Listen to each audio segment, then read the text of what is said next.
Ce mois-ci, la saga Predator nous a proposé un tout nouvel opus, Predator Badland, réalisé par Dan Trachtenberg, bon, j'ai jamais su comment le prononcer, mais vous voyez qui c'est. C'est déjà le 7ème long métrage de la saga, voire le 9ème si on inclut les Alien vs Predator. Et c'est l'occasion parfaite de se faire une petite rétrospective de toute la saga. Je vous propose tout d'abord une petite analyse de chaque film, mon classement personnel de la saga, et on finira par se poser une question toute simple: est-ce que Predator c'est une franchise ratée, ou est-ce qu'elle nous a apporté plus de réussite que de déception ?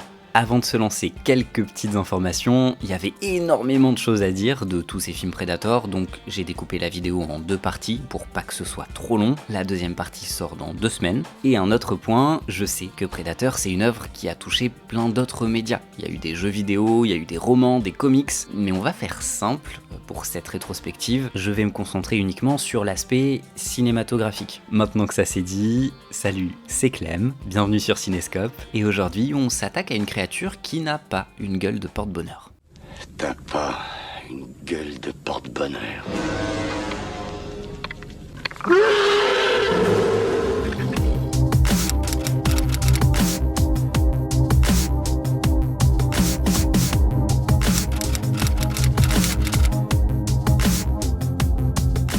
C'est en 1983 que le duo de scénaristes Jim et John Thomas commence à développer un scénario intitulé Hunter. Les frères Thomas sont totalement inconnus à l'époque de Predator, et ce sera le tout premier film qu'ils vont réussir à vendre et à faire produire. Ouais, on n'a pas tous les mêmes débuts. Le concept de base, c'était de suivre plusieurs espèces extraterrestres qui viendraient faire de la chasse à l'homme sur Terre, avec une question accrocheuse pour vendre leur scénario: qu'est-ce qui se passerait si l'humain redevenait un animal traqué par des créatures plus puissantes? Au fil du temps, le concept va s'affiner, on va garder qu'une seule créature extraterrestre, le fameux Predator du film, qui sera plus tard appelé Yoja, dans l'univers qui va s'étendre autour. Globalement, le Predator, ou le Yoja, c'est une bestiole humanoïde surpuissante qui pratique la chasse des autres formes de vie dans la galaxie, de planète en planète. Et le but principal, c'est de ramener des trophées. Une fois le scénario bouclé, les frères Thomas cherchent à faire produire le film, mais se heurtent à leur manque d'expérience, et le projet semble perdu d'avance. Ils sont tellement désespérés qu'ils vont glisser une copie du scénario sous la porte de Michael Levy, un producteur qui travaille pour la Fox. Et là, petit miracle, Levy lit le scénario, il adore ce qu'il lit, il va filer le scénario à Joel Silver, un très grand nom du cinéma hollywoodien des années 80 et 90. Pour faire rapidement son CV, Silver c'est le mec qui a produit Commando, L'Arme Fatale, Die Hard, Roadhouse ou encore Matrix, bref c'est une référence dans le milieu. Vous connaissez la suite, Hunter était en train de devenir Predator. De nombreux réalisateurs sont envisagés pour mettre en scène le projet. On évoque Brian De Palma, John Milius, John Carpenter ou encore Ridley Scott, ce qui veut dire que dans une réalité alternative, Alien et Predator auraient pu être réalisés par le même homme, bien avant que ne vienne l'idée de réunir ces deux univers. C'est finalement un certain John McTiernan qui récupère le projet, et à l'époque il a juste fait un petit film indépendant qui s'appelle Nomads. Et faut vraiment qu'on se pose un instant et qu'on parle de l'enchaînement de McTiernan à partir de ce moment-là. Il va réaliser coup sur coup Predator, Die Hard et À la poursuite d'Octobre Rouge. Respect, monsieur McTiernan. Côté casting, on envisage plusieurs stars pour le rôle principal. La Fox se concentre d'abord sur Mel Gibson, mais Joel Silver va finalement retourner vers la star de Commando, qui lui avait bien porté chance, Arnold Schwarzenegger. L'acteur est séduit par l'idée d'un film qui reposerait sur une équipe complète, non pas sur lui en tant que action hero solitaire, comme il l'avait déjà fait énormément les années passées. Et puis il allait être bien entouré. Au casting, on compte également Carl Weathers, inoubliable Apollo Creed dans la saga Rocky, qui nous a quittés en février 2024, et un acteur inconnu qui deviendrait script doctor et surtout réalisateur, j'ai nommé Shane Black. Bien évidemment, on va revenir vers lui un peu plus tard. Vous connaissez sûrement l'anecdote du premier costume du Predator dans lequel se cachait Jean-Claude Van Damme, un costume affreux qui serait fort heureusement remplacé par une création du toujours génial Stan Winston, dont on a déjà fait les éloges dans l'épisode sur The Thing de Carpenter. C'est finalement Kevin Peter Hall, un acteur qui mesurait 2,18 m, qui va enfiler le costume. Peter Cullen prête sa voix à la créature, un acteur célèbre pour avoir été la voix d'Optimus Prime dans la saga Transformers et de Bourriquet dans beaucoup de films et séries animées Winnie l'ourson. Et vous avez peut-être aussi entendu le fait que McTiernan a perdu 25 kilos sur le tournage, simplement parce qu'il ne voulait pas tomber malade en mangeant de la nourriture mexicaine, donc à force de pas manger, il fondait à vue d'œil. Et spoiler, mis à part McTiernan, presque tout le casting a eu le droit à la tourista. Voilà, un tournage bien sympathique comme on les aime. Le 12 juin 1987, Predator sort dans les salles américaines. Predator, rated R.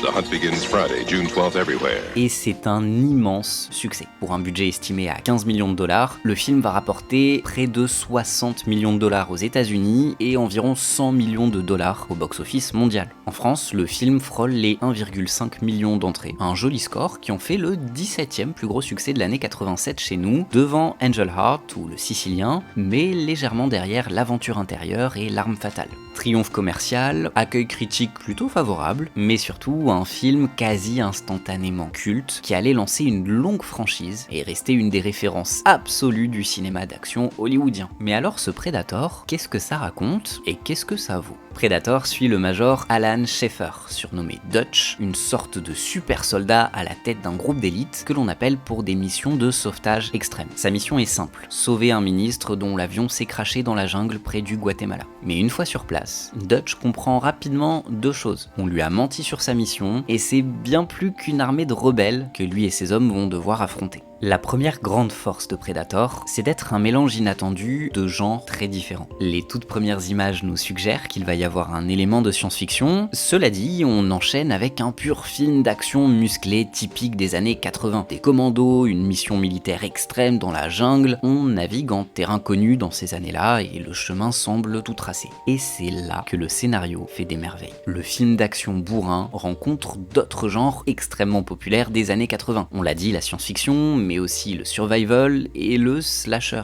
Comme dans un slasher traditionnel, on a une menace terrible, on peut carrément oser le mot boogeyman dans ce cas-là, qui élimine un à un notre petite équipe. C'est d'ailleurs assez fascinant de voir à quel point il est difficile de prévoir qui sera la prochaine victime dans Predator. On se doute assez bien que Dutch sera notre final boy, mais pour le reste, le sentiment de danger est présent dès qu'un personnage s'éloigne ne serait-ce qu'un peu du groupe. Et de ce côté-là, il y a une gestion brillante du rythme. On peut attendre parfois de longues minutes avant que le Predator ne tue à nouveau, et puis d'un seul coup, deux personnages disparaissent. Ça renforce l'intensité, la tension, le suspense, c'est vraiment une leçon d'efficacité dramatique. Et même si le film se permet des séquences franchement violentes, il laisse aussi la terreur agir sur le hors-champ. Par exemple, la mort de ce personnage-là, c'est une leçon de terreur hors-champ.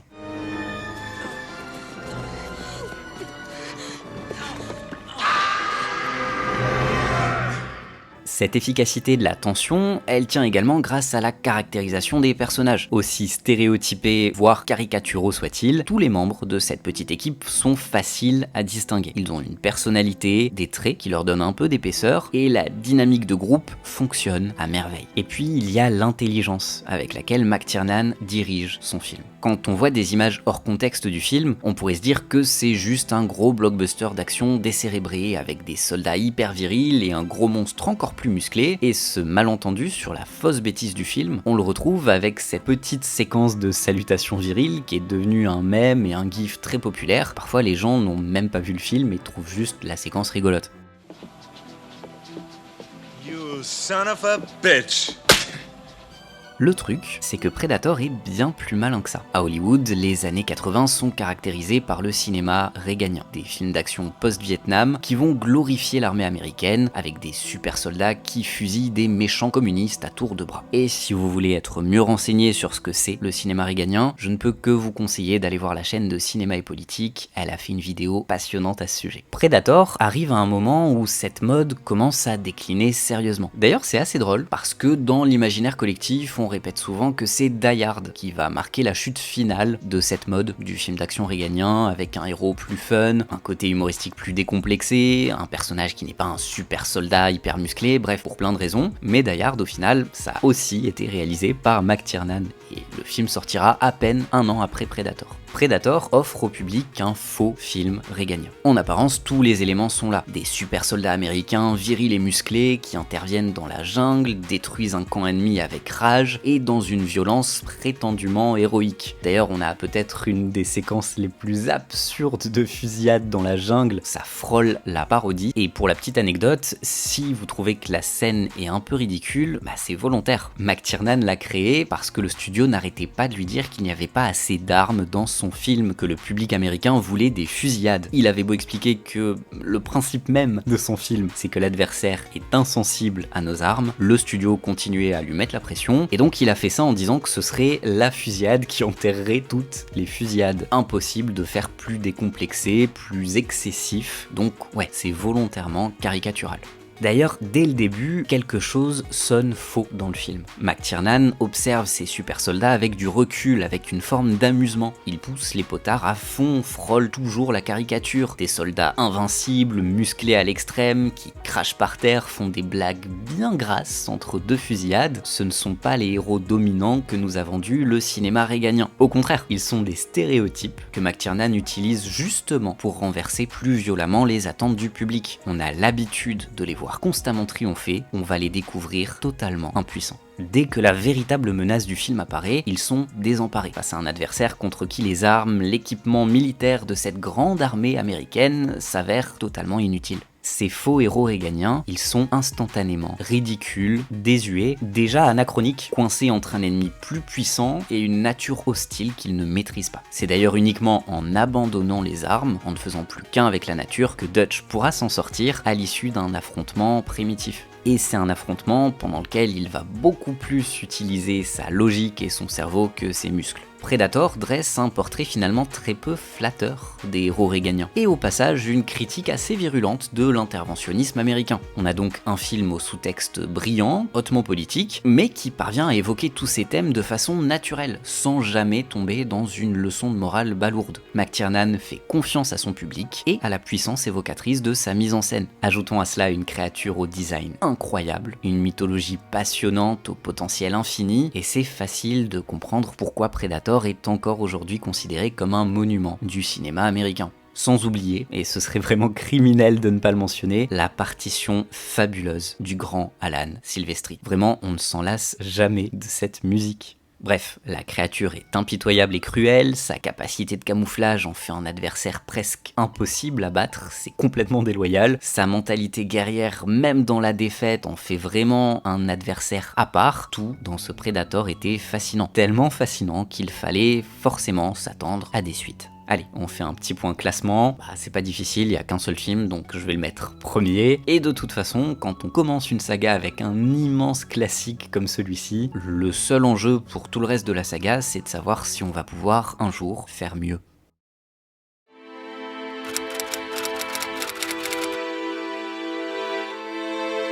Très rapidement, la 20th Century Fox va demander aux frères Thomas de travailler sur une suite. Ils vont alors proposer 6 concepts différents afin de renouveler la saga naissante tout en conservant son identité. Et ça c'est un point intéressant parce que c'est vraiment l'ADN de Predator. Cette saga va constamment chercher à se réinventer. Une des idées qui ne sera pas retenue, c'était de faire un film en pleine Seconde Guerre mondiale qui forcerait des soldats allemands et américains à s'allier contre un Predator. Mais c'est un autre concept qui va séduire le studio, placer le Predator dans une jungle urbaine. Une fois cette idée retenue, il sera décidé de placer l'intrigue à Los Angeles, en pleine canicule, et dans un futur où les guerres de gangs font rage. Bon, le futur de 1997. Dans son autobiographie, Arnold Schwarzenegger indique que le réalisateur John McTiernan n'a pas été reconduit pour cette suite parce qu'il a demandé une hausse de salaire que la Fox jugeait trop élevée. Ajoutons à cela qu'il était occupé par le tournage du futur monument à la poursuite d'Octobre Rouge, et on a tous les ingrédients qui justifient la recherche d'un nouveau réalisateur. Derrière la caméra, c'est donc Stephen Hopkins qui sera sélectionné. Le jeune réalisateur s'est fait repérer grâce à Dangerous Game, un slasher australien à petit budget, et il réalisait Freddy 5 quand Joel Silver lui a proposé ce nouveau défi de taille. Et il faut savoir que le tournage de Freddy 5 s'était super mal passé. Il avait trouvé les délais absolument intenables et il avait envie de se faire la main sur un gros projet dans lequel on lui donnerait de meilleures conditions de travail. L'idée d'origine, c'était de faire revenir le personnage de Dutch et de le mettre en scène aux côtés d'un nouveau héros. Pour ce nouveau héros, Hopkins voulait Patrick Swayze, mais ce dernier a refusé. Steven Seagal a été approché, mais le problème avec Seagal, c'est qu'il insistait pour que son personnage de flic devienne un psychiatre de la CIA spécialiste des arts martiaux. Ouais, ça ressemble bien à une demande de Steven Seagal, et là pour le coup, c'est Stephen Hopkins qui a décidé de se séparer de l'acteur. Le rôle va finalement être attribué à Danny Glover. Au passage, Joel Silver va réunir une bonne partie du casting de la saga L'Arme Fatale, parce qu'on a Danny Glover, Gary Busey et Steve Caan.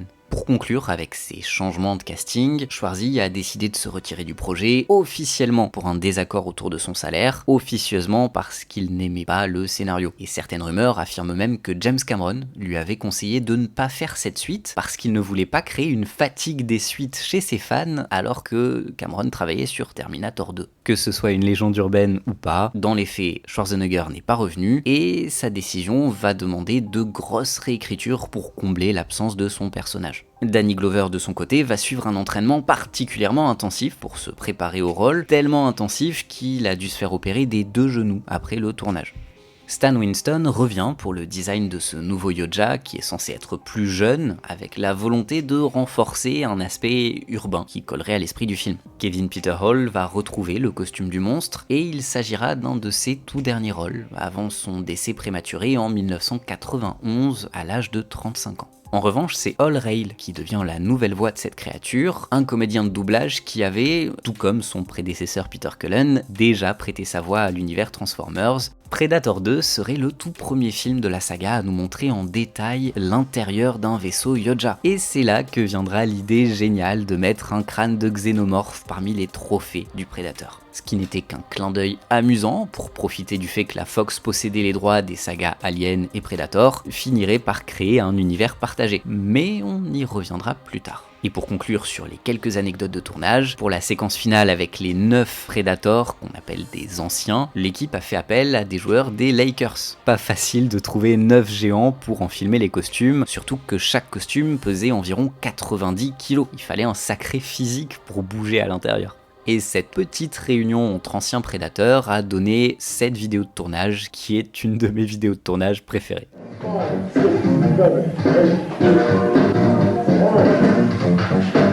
Predator 2 sera initialement classé NC-17, la pire classification possible aux États-Unis, l'équivalent d'un classé X, c'est vraiment synonyme de suicide commercial au box-office. Il semblerait que Stephen Hopkins ait dû revoir près d'une 20aine de fois son montage final et couper toutes les parties les plus violentes pour obtenir la classification R. Alors c'est difficile de juger si le classement initial était trop sévère parce qu'on n'a jamais eu le droit à une version non censurée et malheureusement ça n'arrivera probablement jamais, mais j'avoue que j'aurais été très curieux de voir pourquoi ce montage initial a choqué à ce point par sa débauche de violence. Predator 2 sort aux États-Unis le 21 novembre 1990 et l'accueil critique est très mitigé, pour ne pas dire carrément négatif. Avec son budget estimé aux alentours de 30 millions de dollars, le film sera un échec aux États-Unis avec à peine 30,6 millions de dollars de recettes. Et son cumul mondial s'élèvera à 57 millions, ce qui est moins que le simple score national du premier volet. Alors sans aller jusqu'à parler de désastre industriel, on est clairement sur une grosse déception, et le film reste à ce jour l'opus ayant le moins rapporté de toute la franchise. Après ce rejet initial, Predator 2 va gagner une certaine réhabilitation, ainsi qu'une petite réputation culte au fil des années. Et on va se poser 2 questions, Predator 2 de quoi ça parle, et surtout, qu'est-ce qu'elle vaut cette suite qui a été tant critiquée. Dans un Los Angeles futuriste, en proie aux guerres de gangs et frappé par une canicule infernale, le lieutenant Mike Harrigan et son équipe enquêtent sur une série de meurtres étranges. Peu à peu, ils découvrent que le fameux tueur en série qu'ils recherchent n'est pas tout à fait humain.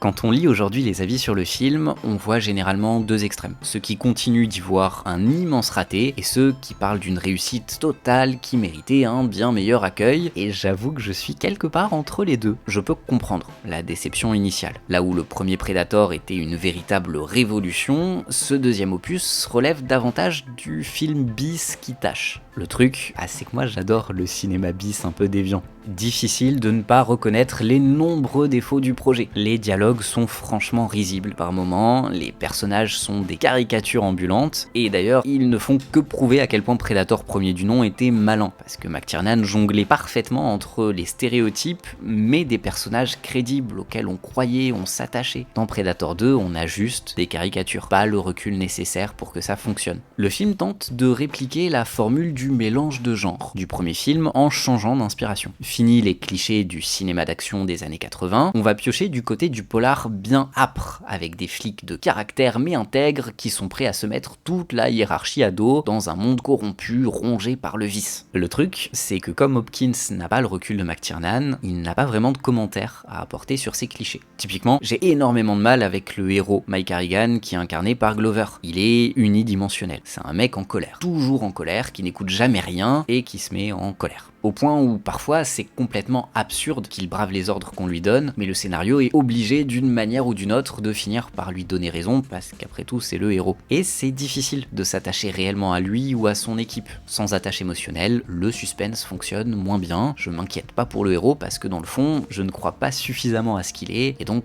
je me moque un petit peu de son sort. On va passer rapidement sur les incohérences d'écriture et de montage. Typiquement, cette arme là pour laquelle Archutella va se faire tuer, elle n'a aucune raison logique de finir entre les mains de Harrington quelques séquences plus tard. Alors sur ce point, je me dis que les nombreuses coupes imposées ont peut-être joué un rôle sur la fluidité du récit, mais dans l'état, on a juste une histoire qui tient pas la route. On peut reprocher à Predator 2 d'être bien plus confus. Potentiellement, filmer la guerre des gangs, c'était un sujet en or pour faire une suite au premier film. Predator critiquait l'interventionnisme militaire sous Reagan, Predator 2 pouvait s'emparer de la guerre des gangs qui a explosé après la fameuse campagne War on Drugs menée par ce même Reagan. Du coup, même politiquement, on avait une continuité parfaite. Mais on termine le film sans vraiment connaître le point de vue de Stephen Hopkins et des frères Thomas à l'écriture. D'un côté, on nous dit que les instances gouvernantes sont pourries et corrompues, de l'autre, le héros, ça reste un flic vigilante qui est célèbre pour avoir un nombre record de victimes parce qu'il tire avant de poser des questions. En soi, si le film avait décidé de prendre un contre-pied politique total au premier opus, c'était un choix créatif, mais là, il ne choisit pas. Et par la même occasion, il ne raconte plus grand-chose ni sur son époque, ni sur le futur dystopique qu'il nous prédit. Mais voilà, malgré tout ça, difficile de ne pas s'amuser face à ce film qui est quand même très solide dans sa mise en scène et qui bénéficie de moments de bravoure absolument géniaux. On en parle souvent, mais rien que le plan d'ouverture annonce la couleur, c'est brillant. On passe de la jungle à la jungle urbaine, le concept entier de la suite résumé en un seul mouvement de caméra. J'aime aussi l'étrangeté qui se dégage de cette suite, notamment la séquence avec le fameux King Willie, le chef du gang jamaïcain, qui apporte une touche quasi surnaturelle au récit. Sa séquence, elle évoque quelque chose entre la blaxploitation et un type de cinéma horrifique très différent de ce que tout le reste de la saga va tenter. Vraiment, que ça soit la mise en scène, l'écriture, le travail sur le son, toute cette séquence, elle est incroyable. Difficile également de ne pas évoquer la séquence du métro. Et là pour le coup, on est sur un moment clé qui utilise à fond son concept de futur dystopique ultra violent où tout le monde est armé jusqu'aux dents. On est face à une créature qui vient uniquement pour chasser ce qui est perçu comme une menace, et là, un Los Angeles où tout le monde est armé, chaque civil. Ça devient un terrain de chasse absolu. C'est d'une intensité folle, et là encore, c'est probablement un des plus grands moments horrifiques de toute la franchise. Et pour développer la mythologie du Predator, c'est cette séquence qui va nous apprendre que les Yoja ne tuent pas les femmes enceintes. Et puis je reconnais à ce Predator 2 d'être un pari rare pour les suites hollywoodiennes. Hopkins n'a pas cherché à faire dans la surenchère. Quelque part, sa suite c'est l'anti-Aliens de James Cameron. Lorsque se pose la question de recréer la terreur du xénomorphe, Cameron choisit de transformer le monstre horrifique en monstre de film d'action. Ça veut dire plein de xénomorphes et donc une créature qui fait beaucoup moins peur parce qu'on en voit mourir à la pelle tout le long du film.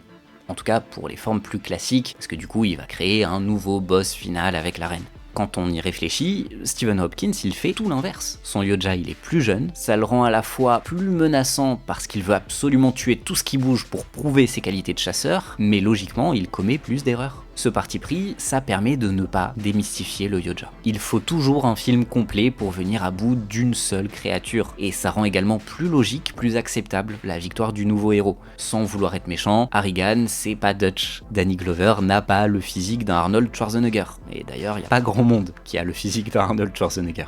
On peut se dire que ce héros potentiellement plus faible, moins imposant, ne s'en serait pas forcément si bien sorti face au monstre du premier volet. Mais là, il identifie les faiblesses de ce Yoda inexpérimenté, et c'est son expérience à lui qui fera toute la différence. It's all right, I'm a cop. I don't think he gives a shit. Au final, j'ai beau le trouver très imparfait, je l'aime bien ce Predator 2. Il est plus étrange, plus déviant, mais toujours efficace, et il apporte un regard neuf sur la mythologie de la franchise. On l'a dit, le crâne de Xénomorph va avoir son importance plus tard, mais également la notion de Yoda plus expérimentés qui viennent récupérer le corps du plus jeune à la fin. Le rituel, la chasse, les voyages, beaucoup de choses nous sont suggérées sans tomber dans la surexplication. À mes yeux, c'est une petite leçon de ce côté-là. On étend bien mieux un univers par la suggestion que par des dialogues qui ressemblent à des pages Wikipédia dédiées au lore du dit univers. Et ça, va peut-être falloir l'apprendre au studio aujourd'hui. Et ouais, c'est toi que je vise, Disney. L'échec relatif de Predator 2 suffirait à éteindre la franchise au cinéma pour de longues années. 14 ans avant un premier Alien vs Predator, mais surtout 20 ans avant le prochain film uniquement consacré au Predator. On en vient à la minute classement. Je l'ai dit, je trouve le film beaucoup plus imparfait que le premier, mais très fun quand même. Il finit à la 2e place sur 2, et on verra s'il reste à cette place.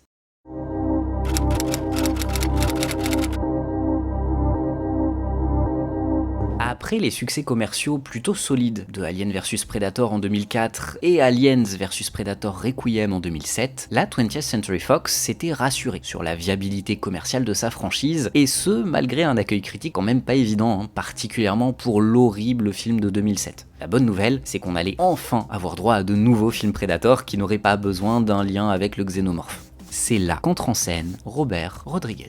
Dès 1994, alors qu'il tournait Desperado, le réalisateur avait approché la Fox avec une idée pour un 3e opus qu'il voulait appeler Predators. Le studio avait été trop frileux à l'époque. Déjà, la contre-performance de Predator 2 ne les rassurait pas, mais l'histoire que présentait Rodriguez demandait surtout un budget bien trop élevé, et donc c'était trop de risques à prendre. Au passage, une des idées qu'avait eu Rodriguez à l'époque, c'était de faire revenir Dutch et de le faire combattre sur la planète des Yoda dans une arène, un concept qui sera recyclé bien plus tard. C'est connu, à Hollywood, rien ne se perd, tout se recycle. La 20th Century Fox semble avoir la mémoire longue. Lorsqu'on valide l'idée en interne de relancer la saga en 2008, le producteur Alex Young rappelle tout de suite Robert Rodriguez pour savoir s'il est possible d'utiliser certaines des idées de son scénario. On pense initialement que Rodriguez va réaliser le film, mais ça ne sera pas le cas. Il sera producteur du projet, il va avoir un contrôle créatif important, mais son concept de 94 va quand même être largement réécrit. D'ailleurs, il n'est pas crédité en tant que scénariste sur le produit final.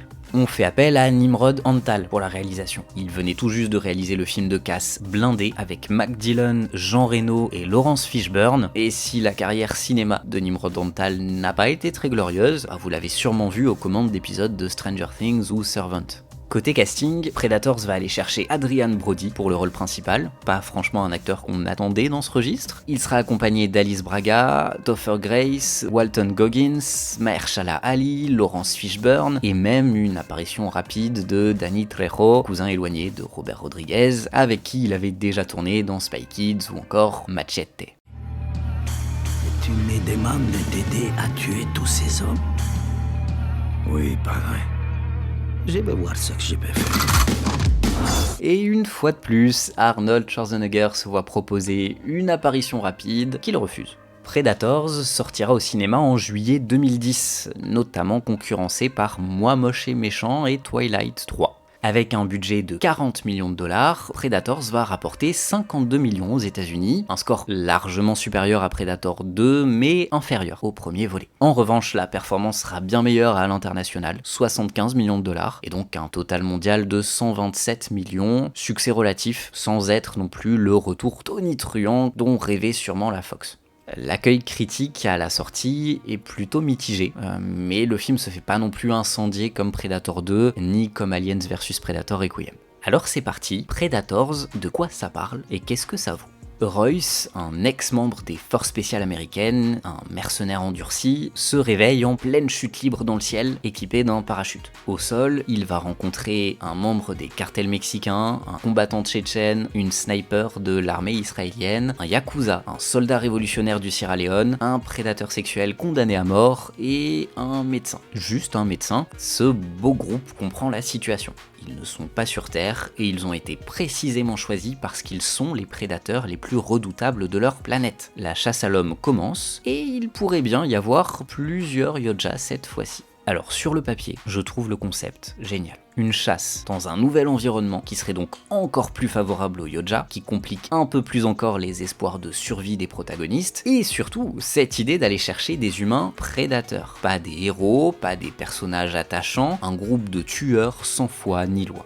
D'autant qu'avec des profils si différents, on pouvait s'attendre à des tensions au sein du groupe, des trahisons, en gros le fait que l'homme soit un loup pour l'homme, sur une planète où le loup n'est rien de plus qu'un gentil petit caniche. Alors ok, ça c'est génial, c'est la théorie, c'est ce que Predators nous promettait, mais dans les faits, on n'a rien de tout ça. En 5 minutes, montre en main, l'équipe se forme. Tout le monde accepte de faire la paix pour la survie, le bien collectif, et ces soldats impitoyables vont passer le film à s'entraider. Franchement, remplacer ce groupe par des citoyens normaux qui se retrouvent là, et ça changerait quasiment rien à la dynamique collective.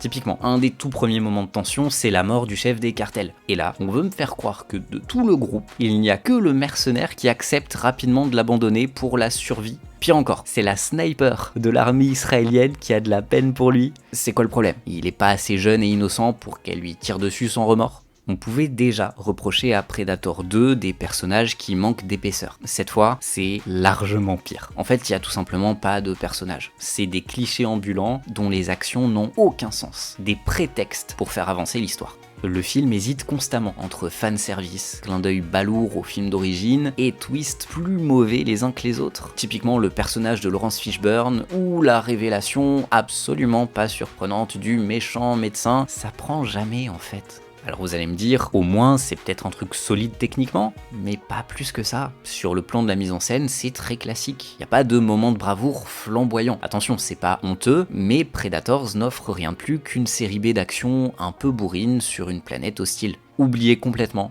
les mélanges de genres des opus précédents, oubliez cette envie de proposer une œuvre hybride qui déjoue les attentes, c'est un film d'action avec des prédateurs. Mais bon, comme Nimrod Antal ne sait pas raconter une histoire, on s'amuse quand même un peu plus lorsqu'il s'agit d'assumer la bourrinerie et qu'il arrête de faire semblant. Au passage, j'ai déjà donné mon point de vue sur le côté démystification du monstre dès qu'on en met plusieurs, et Predators ne fait que confirmer cette théorie. Le film nous rajoute des espèces différentes au bestiaire, mais surtout, on a 3 Yoja principaux dans le film. Et forcément, pour justifier que les personnages ne se fassent pas décimer, on est obligé de minimiser la force de ces Yoja. Un seul d'entre eux suffisait à éliminer toute l'équipe de Dutch dans le premier film, des soldats armés jusqu'aux dents, habitués à travailler ensemble et rodés au combat extrême. Et là, d'un seul coup, on est censé accepter que 3 Yoja ne suffisent pas à venir à bout d'une équipe défaillante, moins bien équipée, qui compte dans le lot au moins 2 personnages qui ne savent pas se battre. Ça n'a aucun sens. Les 2 premiers Yoja meurent beaucoup trop facilement, l'aura et la terreur qu'ils sont censés dégager est réduite à néant. En fait, dans Predators, les Yoja ne sont que des monstres classiques, interchangeables, pas vraiment des chasseurs aguerris. S'il fallait sauver quelques passages, je retiens peut-être le combat au sabre. Alors attention, ça n'a aucun sens sur le plan scénaristique, juste visuellement, je trouve ça assez chouette. Et surtout le combat final, dans lequel Royce va pour le coup vraiment redoubler d'inventivité pour venir à bout du dernier Yoja.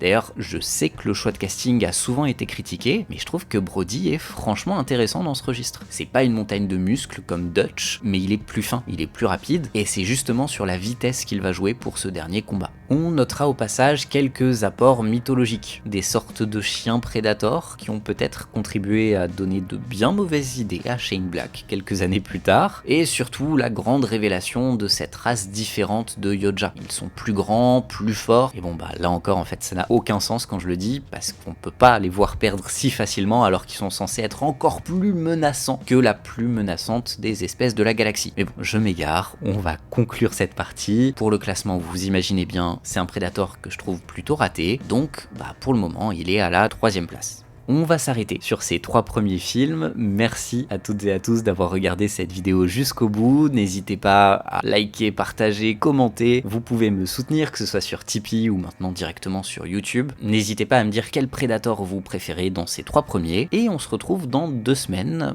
pour parler du reste de la saga. Espèce d'enfoiré! Tu veux un bonbon?